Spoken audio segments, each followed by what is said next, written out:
ऐसे घर में हमेशा लक्ष्मी जी। इस कहानी को हर माता पिता अपने बच्चों को जरूर सुनाएं और खुद भी सुने। ऐसे घर में हमेशा लक्ष्मी जी का वास होता है। एक सेठ से लक्ष्मी जी रूठ गई, बोली मैं जा रही हूं। सेठ बोला मगर माता आप क्यों जा रही हो? लक्ष्मी जी बोली तुम्हारे पूर्व जन्म के कर्मों के फल शुरू हो गए हैं, अब तुम्हारे घर में घाटा आ रहा है। सेठ ने विनती की, बोला मत जाओ माता, मैंने इस जन्म में कोई बुरा कार्य नहीं किया।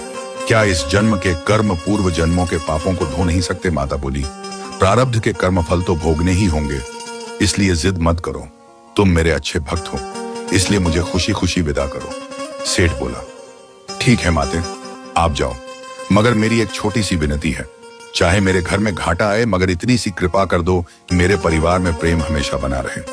लक्ष्मी माता ने तथास्तु कहा और चली गई। उसी दिन सेठ के घर में बहुएं और सेठ की पत्नी खाना बना रही थी। सेठ की पत्नी ने खिचड़ी में नमक डाला और दूसरे काम में लग गई। उसके बाद बड़ी बहू रसोई में आई, उसने भी बिना चखे ही खिचड़ी में नमक डाल दिया। फिर छोटी बहू आई, उसने भी बिना सोचे ही खिचड़ी में नमक डाला और रसोई से बाहर निकल गई। उसके बाद सेठ की बड़ी बेटी आई, वह सोचने लगी कि माँ हमेशा खिचड़ी में नमक कम डालती है, हम सबको हमेशा ऊपर से नमक डालना पड़ता है, क्यों ना मैं आज खिचड़ी में थोड़ा और नमक डाल दूं।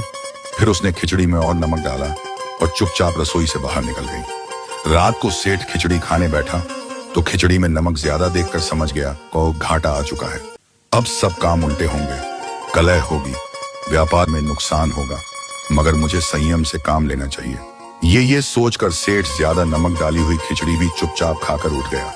कुछ देर बाद सेठ का बेटा आया, उसने ज्यों ही खिचड़ी चखी तो महसूस किया कि वह बहुत खारी है। सेठ के बेटे ने अपनी पत्नी से पूछा पिताजी ने खाना खा लिया क्या? पत्नी बोली हाँ पिताजी ने खाना खा लिया।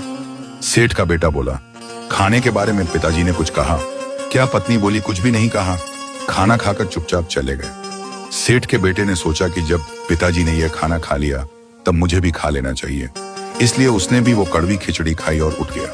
उसके बाद छोटा बेटा आया, उसने भी ये सोचकर वह कड़वी खिचड़ी खा ली कि पिताजी और बेड़े भाई ने कुछ नहीं कहा, तो मैं क्यों विवाद करूं। पुरुषों के बाद महिलाओं ने जब खिचड़ी चखी उन्हें पता चल गया कि उनसे नमक ज्यादा डल गया है। महिलाओं ने आगे से सावधानी पूर्वक खाना बनाने का निर्णय किया और सभी ने वो खिचड़ी खा ली। रात को सेठ के पास घाटा आया और बोला चलता हूं। सेठ बोला इतनी जल्दी जा रहे हो? घाटा बोला इस घर में मेरा कोई काम नहीं है, तुम लोग 1 किलो नमक खा गए। फिर भी कोई कुछ नहीं बोला। जिस घर में इतना प्रेम सब्र और संतोष हो उस घर में मैं क्या करूंगा। इतना कहकर घाटा चला गया और मां लक्ष्मी वापस लौट आई। कहानी का मोरल, जिस घर में प्रेम हो, अन्न का सम्मान किया जाता हो, एक दूसरे के प्रति विश्वास और समर्पण की भावना हो, उस घर में हमेशा लक्ष्मी का वास होता है। क्रिएटर आनंद वर्मा। पोस्ट अच्छी लगे तो लाइक शेयर और कमेंट्स कर देना दोस्तों। अच्छी कहानियों के लिए पेज को फॉलो कर लेना। कीमती समय निकालकर पढ़ने के लिए धन्यवाद।